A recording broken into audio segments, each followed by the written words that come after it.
عاشقم ولم کردی بعد به افسرده و چقدر شبیهم. سر به سرم نذار رفیق ببین قلب و مغزم چقدر درگیرن. تو نبودت قلبم یخ میکرد آدم و پیشم ازم در میرن. دیگه بیایم نمیخوامت ابرا برام کمرنگ میشن. نبودی ببینی قد کشیدم رفتم بالا و پر کشیدم.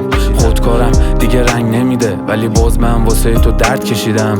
خریدم من سختی شد به جون خیلی ازت دل خورم بدون. جایی که باید دستمو میگرفتی خالی کردی پشتمو بزن.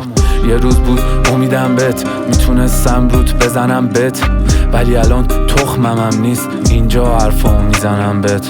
اما خوشحالم که نیستی پیشم بعد موقع محبت گرسنه میشم. تو کاری کردی با من که دختر چند سالی اصلا درست نمیشم.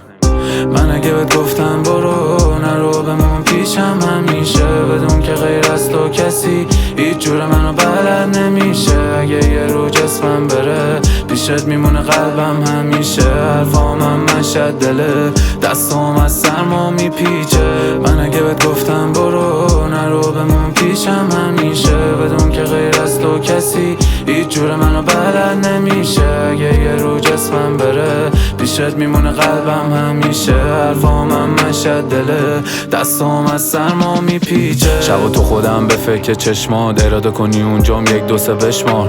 غم دوریت بد جونمو گرفته تو واسم بد باشی نداره اشکال. دلم شاد میشه همیشه با لبخندت کل وجودت واسم باب پسنده. نفسی از گوشت تا گردنت تا آخر عمر دستم دست بندت.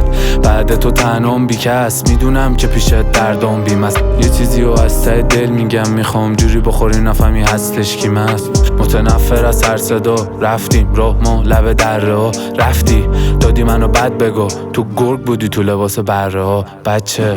من اگه بهت گفتم برو نرو بمون پیشم همیشه بدون که غیر از تو کسی هیچ جور منو بلد نمیشه. اگه یه رو جسمم بره پیشت میمونه قلبم همیشه. حرفامم مشد دله دستام از سرما میپیچه.